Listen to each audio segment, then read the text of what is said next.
Ok, vocês pediram muito, então vamos falar de espíritas.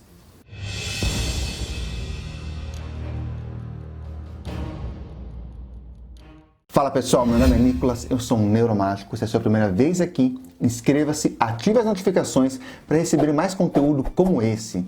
Aqui eu tento demonstrar como algumas das coisas que às vezes parecem ser sobrenaturais podem ser apenas um truque de mágica, um número de hipnose.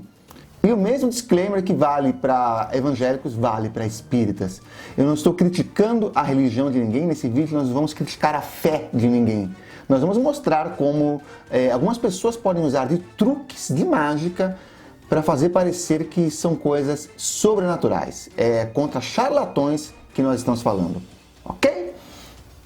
E esse vídeo vai ter como base uma matéria que saiu na BBC News. Obviamente eu vou deixar o link da matéria na descrição. Quem me mandou essa matéria foi um inscrito do canal que também está lá no nosso grupo do Telegram. Eu gosto que me mandem essas matérias, ele me manda assim que eu analiso tudo que eu posto. E infelizmente eu não lembro qual é o nome dele, porque ficou para trás nas conversas. Se foi você que me mandou, comenta aí, fui eu que mandei, e no próximo vídeo eu te agradeço formalmente com o seu nome, ok? O título da matéria é Os falsos espíritos que enganaram o criador de Sherlock Holmes. Para quem não sabe, o criador do Sherlock Holmes é o Sir Arthur Conan Doyle. Ele era amigo do Houdini. E qualquer filme do Houdini geralmente vai retratar esse momento, esse embate entre eles, porque ambos gostavam de investigar fenômenos paranormais. Mas enquanto o Houdini era muito cético e usava ali a metodologia que ele tinha nas mãos e todo o seu conhecimento em como simular essas coisas, por ser um grande mágico, já o Arthur Conan Doyle, ele era completamente crente nesses fenômenos, ele acreditava nesses fenômenos, mesmo estudando. E muitas vezes ele comeu bola, ele atestou veracidade para fenômenos que foram comprovadamente demonstrados que eram falsos. Por exemplo, o Arthur Conan Doyle, ele atestou a veracidade de uma foto na qual mostravam fadas, e depois mostrou-se que essa foto ela havia sido feita por crianças, por duas crianças que montaram, que fraudaram essa foto de fadas. Então, por mais que ele tivesse vontade em investigar, a sua vontade em acreditar era tão grande que ele acabava frequentemente sendo enganado pela sua própria vontade de acreditar. E já o Houdini, muito cético, frequentemente desmascarava os fenômenos que esses charlatões demonstravam na época. Então vamos à matéria. No dia 21 de março de 1919, um comitê que incluía um investigador paranormal, uma viscondessa, um homem capaz de ler mentes, um detetive da Scotland Yard e um médico legista se reuniu em um pequeno apartamento no bairro de Bloomsbury, em Londres. A mulher entrou na sala usando um véu que cobria a metade inferior do seu rosto. Ela iniciou a sessão com uma demonstração de clarividência. Cada membro do comitê havia sido instruído a trazer consigo um pequeno objeto pessoal ou uma carta. Antes da chegada da médium, todos os objetos haviam sido colocados dentro de uma sacola e esta, por sua vez, havia sido trancada dentro de uma caixa. A médium manteve a caixa em seu colo e, diante do olhar atento do comitê, começou a descrever em detalhes cada objeto. Em seguida, demonstrou o fenômeno da materialização de um espírito. Os integrantes do comitê amarraram a médium à sua cadeira e diminuíram a iluminação ambiente. A mulher pareceu entrar em uma espécie de transe e uma névoa luminosa surgiu na sala, tomando a forma de uma mulher idosa. A forma flutuou pela sala e pareceu atravessar o corpo da médium antes de se evaporar na direção da parede oposta. Bom, tanto no caso das fotografias das fadas, como no caso dessa sessão espírita, eles precisaram da ajuda de mágicos para desmascarar esses fenômenos. Bom, no primeiro caso das fotografias, tá? No dia 5 de dezembro de 1921, Marriott decidiu provar que as fotografias eram montadas. Então o que ela fez? Ela tirou várias fotos do Sir Arthur Conan Doyle e ele pôde analisar a câmera, o filme e tudo, e mesmo assim, quando revelou, apareceram figuras fantasmagóricas nas fotos. Ela assumiu, ela mostrou que ela usou técnicas de ilusionismo para manipular as fotos. Porém, mesmo assim, Arthur Conan Doyle apenas riu e disse que a sua fé em fotografias de espíritos continuava inabalável. Ou seja, assim, para algumas pessoas, não importa o quanto você mostre os fatos, elas preferem continuar acreditando naquilo que elas já acreditavam. É impossível convencê-las mesmo com evidência. Vamos falar do outro caso, da sessão do médium lá. Segundo caso, a médium mascarada. O caso da médium mascarada é um exemplo ainda mais dramático da determinação de Conan Doyle em crer. Em vez de observar imagens em filmes fotográficos, esse cenário envolvia uma demonstração ao vivo organizada por 2 artistas. Cara, agora vem um plot twist. Essa sessão espírita, ela foi planejada, ela foi montada por ilusionistas para simular esses fenômenos. Naquela noite, o anfitrião era o mágico Percy Thomas, que se apresentava como P.T. Selbit. A médium era a aspirante a ilusionista Molly Winter, que havia se especializado em representar médiums. Winter foi apresentada ao comitê como uma médium genuína. Selbit se fez passar por empresário da médium.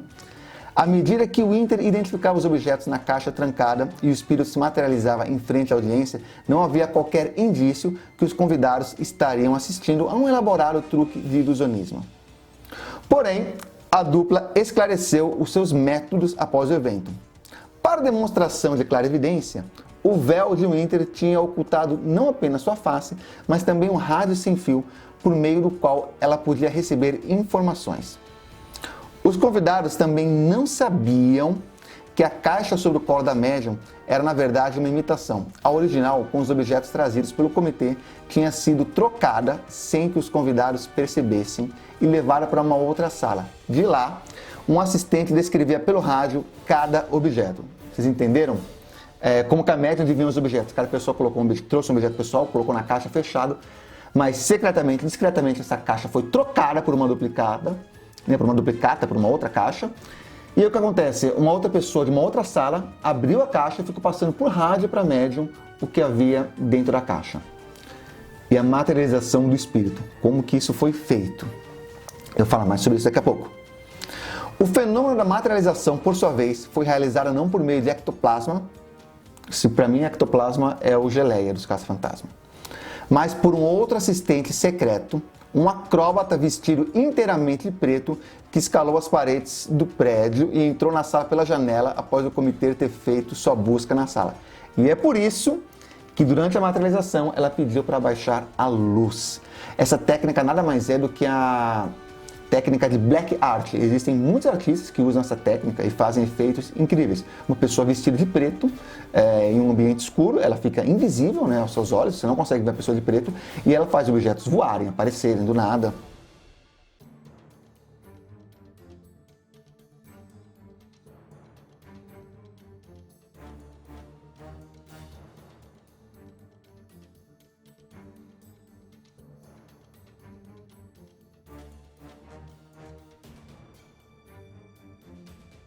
De acordo com o mágico, o fantasma era um pedaço de gaze pintado com uma tinta fosforescente que o acróbata removia de seu bolso e abanava pela sala. Ou seja, luz apagada, uma pessoa vestida de preto balançando um pano que brilhava no escuro, deu a impressão de ser um fantasma. Para reforçar seu ponto, os ilusionistas repetiram sua demonstração na frente de um comitê ainda maior. E é aqui que a reação de Conan Doyle se torna ainda mais interessante. Ele insistiu em afirmar que o que tinha visto na primeira sessão não era a mesma coisa que os mágicos descreveram posteriormente. E ainda acrescentou que mesmo que a segunda demonstração fosse feita por meio de truque, nada provava que a primeira sessão não havia sido genuína. Ou seja, para quem quer acreditar, nada consegue convencer. Agora, é fato que esses mesmos fenômenos espíritas do começo do século, esses fenômenos de clarividência, materialização de espíritos, mesas girantes, tudo isso já era publicado em livros de mágica daquela época. Eu tenho vários livros daquela época, tanto em papel quanto em uma plataforma digital chamada Acervo Mágico, que eu sou associado, né? Eu leio os livros de lá, e lá tem muitos livros antigos. Boa parte desses fenômenos, tanto de materialização de ectoplasma, clarividência, o número de cabides dos espíritos, no qual os médiuns ficam amarrados e os objetos se movem, tudo isso já havia sido publicado por mágicos anteriormente. Então, os espíritas beberam sim nos livros de mágica para criar essas sessões. Porém, posteriormente, eles foram refinando essas técnicas e os mágicos também passaram a beber dessa fonte. Eles começaram a trazer para os shows de mágica técnicas que os próprios espíritas da época desenvolviam. E é por isso que muitos números de mágica até hoje têm o sobrenome espírita.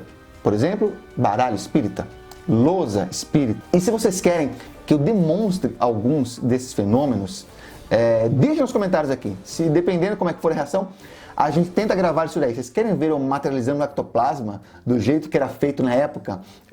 Eu fazendo a cabine dos espíritos do jeito que era feito na época. Eu vou buscar nos livros, com material da época e vou reproduzir aqui para vocês, mas só realmente se vocês quiserem, porque é uma coisa que realmente dá trabalho. A matéria segue aqui falando que a reação de Dolly a essas charlatanices são problemáticas, obviamente que são, mas também são exemplos de fenômenos psicológicos de ilusões cognitivas. A próxima parte da matéria aqui, que eu vou deixar para vocês lerem, fala sobre memória, sobre como a nossa memória reconstrói fatos e cegueira mudanças, que são duas ilusões psicológicas. Se vocês quiserem, eu faço uma segunda parte da matéria falando sobre isso, mas por causa do tempo, vamos parar aqui por enquanto só na parte dos truques. Mas a segunda parte é interessante, ela é feita aqui ao melhor estilo truques da mente, que é aquela série da Netflix que mostra como a nossa mente engana a gente frequentemente. E ele explica aqui não como os truques são feitos, mas porque pessoas como Arthur Conan Doyle se recusam a acreditar que são truques, mesmo quando são confrontados com evidências.